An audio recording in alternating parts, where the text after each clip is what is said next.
7월 12일 월요일 새벽 말씀을 나누겠습니다. 하나님의 말씀은 잠언서 14장 1절에서 8절까지입니다.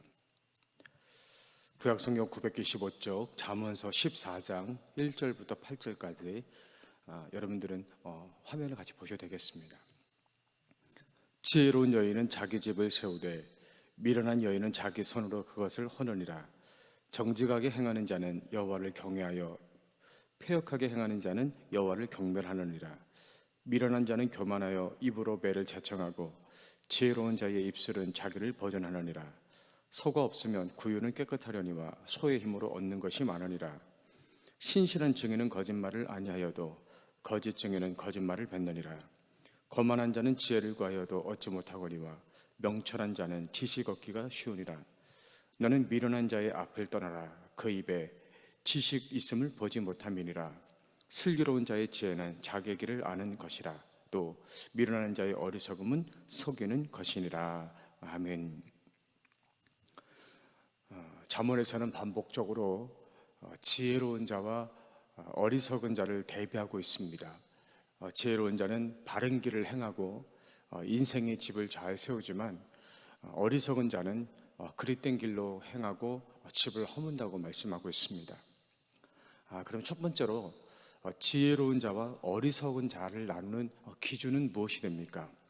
그것은 하나님을 경외하느냐, 하나님을 경외하지 않고 경멸하느냐, 이것이 기준입니다.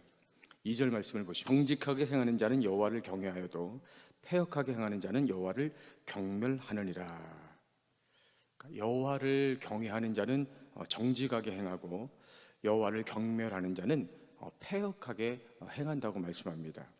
16절에도 보시면 지혜로운 자는 두려워하여 악을 떠나나 어리석은 자는 방자하여 스스로 믿느니라. 여호와를 두려워하는 자는 악을 떠나지만 두려워하지 않는 자, 이 방자한 자는 건방지고 무례한 것을 말합니다. 이런 사람은 방자하기 때문에 여호와를 두려워하지 않기 때문에 자기 스스로를 믿는다, 이렇게 말씀을 하고 있습니다. 이렇게 하나님을 경외하느냐 경외하지 않느냐에 따라서 지혜로운 자가 될 수도 있고 어리석은 자가 될 수도 있습니다. 자, 그럼 하나님을 경외하는 자가 지혜로운 자라고 했는데 경외하는 자와 경멸하는 자, 하나님을 경외하지 않고 경멸하는 자의 차이는 무엇이겠습니까? 첫 번째로는 하나님을 경멸하는 자는 당장 눈앞의 이익만을 보지만 하나님을 경외하는 자는 더 멀리 있는 축복을 봅니다. 우리 4절 말씀을 보시면 소가 없으면 구유는 깨끗하려니와 소의 힘으로 얻는 것이 많으니라. 그러니까 당신은 농경사회입니다. 그렇기 때문에 농사를 지을 때 이 소를 잘 키우는 것이 중요합니다. 대신에 이 소를 키우려면 자질구레한 일들이 많아요. 먹이도 챙겨줘야 되고 또 청소도 해줘야 되고 해야 할 일이 많습니다. 그런데 이런 일들이 귀찮다고 해서 소를 키우지 않으면 외양간은 깨끗해지겠죠. 또 일을 하지 않아도 되니까 편할 수는 있습니다. 하지만 소가 없으면 농사를 제대로 지을 수 없기 때문에 나중에 추수할 곡식이 없습니다. 그러면 온 가족이 굶을 수밖에 없는 겁니다. 그러므로 집안을 조금 깨끗하게 하고 편하게 살기 위해서 소를 키우지 않는 것은 당장 눈앞에 이익만 보고 멀리 보지 못하는 어리석은 행동이라고 말씀하는 겁니다. 또 5절에도 보시면 신실한 증인은 거짓말을 아니하여도 거짓 증인은 거짓말을 뱉느니라.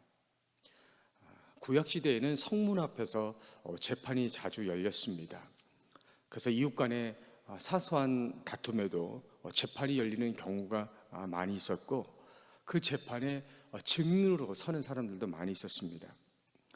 근데 문제는 이 어리석은 사람들은 당장 내가 피해를 보지 않기 위해서 거짓 증언을 하는 경우가 많습니다. 그러면 당장은 그 문제를 피해갈 수는 있지만 그 거짓말이 탄로나게 되면 많은 사람들에게 거짓말쟁이가 되고 더 이상 신뢰받지 못하는 사람이 될 수밖에 없습니다. 반면에 지혜로운 사람은 하나님이나 사람 앞에서 거짓 증언을 하지 않고 진실을 말합니다.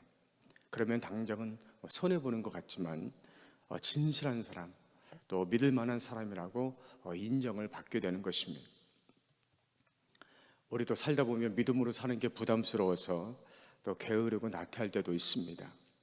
또 당장 눈앞에 있는 작은 이익 때문에 거짓말을 하거나 또 신앙의 양심을 속일 때도 있습니다. 그러나 하나님을 경외하는 사람은 코람데오의 마음, 즉 내가 하나님 앞에서 살고 있다, 이 코람데오의 그 심정으로 성실하고 진실하게 행동을 합니다. 그러면 하나님이 그것을 인정해 주시고 복을 주시는 것이죠.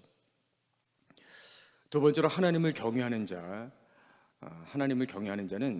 자신의 인생의 길을 알지만 경멸하는 자는 자신의 인생길을 알지 못한다고 말씀합니다.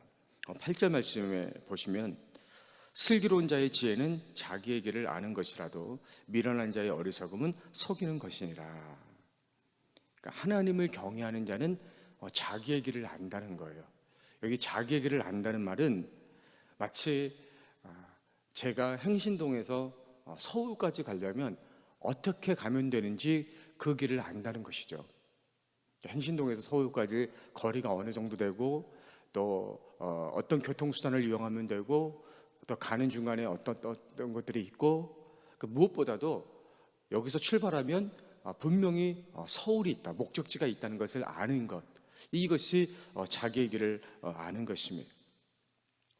다시 말해서 하나님을 경외하는 자가 자기의 길을 안다는 것은 내 인생이 하나님으로부터 시작되었다, 하나님이 나를 만드시고 이 땅에 보내주셨다, 그리고 내가 지금까지 살면서 어떤 길을 걸어왔는지, 그리고 지금 내가 있는 곳이 어디 있는지, 그리고 무엇보다도 나는 반드시 하나님이 예비하신 천국에 도착하게 될 것이다, 그때까지 하나님이 나와 동행하실 것이다, 이것을 확신하는 것이 자기의 길을 아는 것입니다.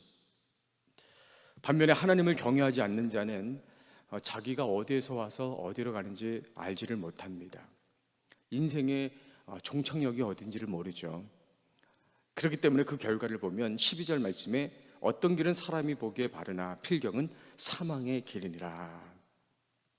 하나님을 경외하지 않는 사람은 자기가 생각하는 길, 남들이 가고 있는 길, 그러니까 자기가 가고 싶은 길로 가죠. 그래서 그 길로 가면 살 수 있고 성공할 수 있을 것이라고 생각을 합니다. 그러나 어리석은 자가 어느 길로 가든 결국은 사망이다, 이렇게 성경은 말씀하고 있습니다. 자, 이렇게 지혜로운 자가 되는 것이 중요한데 이 지혜가 어디서 오느냐? 6절에 보시면 거만한 자는 지혜를 구하여도 얻지 못하거니와, 또 시편 111편 10절에 보면 여호와를 경외하는 것이 지혜의 근본이다. 아무리 지혜를 얻고 싶어도 교만한 자는 지혜를 얻을 수 없다는 것이죠. 왜냐하면 지식은 내가 노력해서 얻을 수 있지만 인생의 지혜, 신앙의 지혜는 하나님이 우리에게 주시는 선물이기 때문에 그렇습니다. 그래서 하나님을 경외하는 자만이 하나님이 선물로 이 지혜를 주셔서 지혜로운 자가 될 수가 있는 겁니다. 오늘 새벽에 기도하실 때 첫 번째로 하나님을 다 안다고 생각하는 교만을 내려놓고 겸손히 하나님의 지혜를 구하게 하소서. 두 번째로 순간순간 하나님 앞에서 사는 코람데오의 삶을 살게 하옵소서.